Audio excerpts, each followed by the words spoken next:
Welcome Star Wars fans to the Hyperspace Database. I'm Jonesy the Mandalorian, your host here with today's topic, the Sheathipede Transport Shuttle. The Sheathipede Shuttle was a short-range transport developed by the Hayar Engineering Corporation prior to the Clone Wars, and was primarily used by the Trade Federation and the CIS Army. The Sheathipede Transport was made with an interesting insectoid-like appearance, especially with its pincer-like landing claws, which were modeled after the Nemoidian soldier beetle. Though it was not unusual for the insectoid Shi'Char members of the Hayar Engineering to design the other ships to reflect their insect-like appearance, as they did with the Vulture droid starfighter and others. This shuttle was mainly used as a short-range ship in non-battle scenarios, as the stock model had minimal shielding and slower engines than many starfighters. However, during the Clone Wars, many of these shuttles received upgrades to their shielding packages and were equipped with bigger engines, while some even received a light weapons package to aid in the shuttle's effectiveness.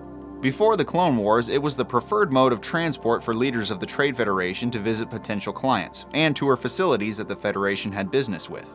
The shuttle's primary function during the Clone Wars, though, was to transport important personnel from capital ships to the ground, from ship to ship, or from one planetary base to another, as it was a mode of transport that sacrificed military capabilities for comfort.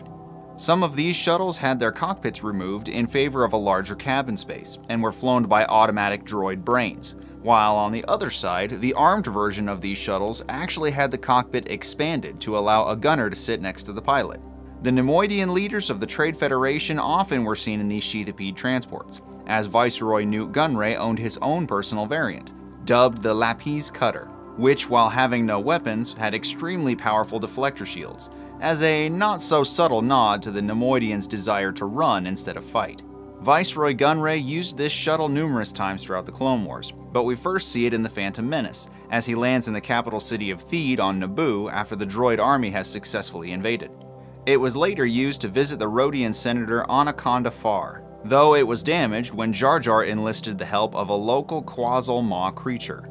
The Sheathipede was often used by the leaders of the CIS to flee a losing battle during the Clone Wars, and they were also used by the Republic on several occasions when their own ships were damaged. Anakin and Obi-Wan used an armed version of the Sheathipede to chase down Count Dooku to the planet Vancor, but their own shuttle ended up getting shot down by a Vulture droid.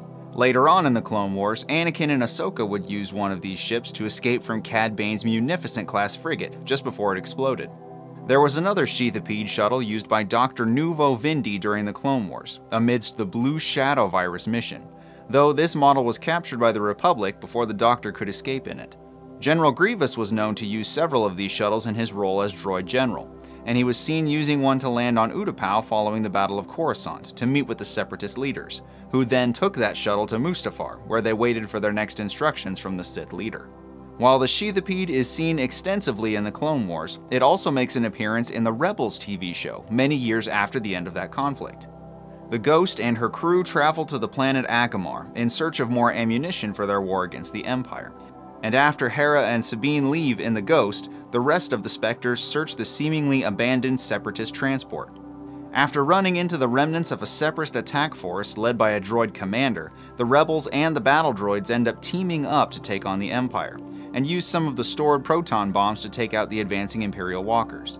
While this is only a delaying tactic, the crew manage to escape aboard a Sheathipede shuttle, which they adapt to fit onto the Ghost and name the Phantom II, to replace the other Phantom that was destroyed earlier on.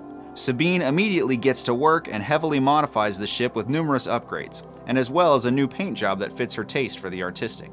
While the Sheathipede was popular during the Clone Wars in its unarmed state, there were also a few more models of the ship that existed that were slightly different, and some that served in broader capacities than the standard shuttle. There was the Sheathipede Type B shuttle, which was longer and possessed a faster hyperdrive system, and was used by a group of bounty hunters in an attempt to capture Supreme Chancellor Palpatine.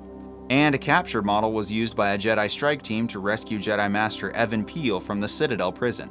There was also the Maxillipede shuttle, which was similar to the Sheathipede, but it possessed two large dorsal fins instead of one. This captured shuttle was used by Colonel Meeber Gascon and his droid team on a covert infiltration mission, and another one was used to transport the injured clone trooper Tup to Count Dooku, after he had been stolen away from Republic forces.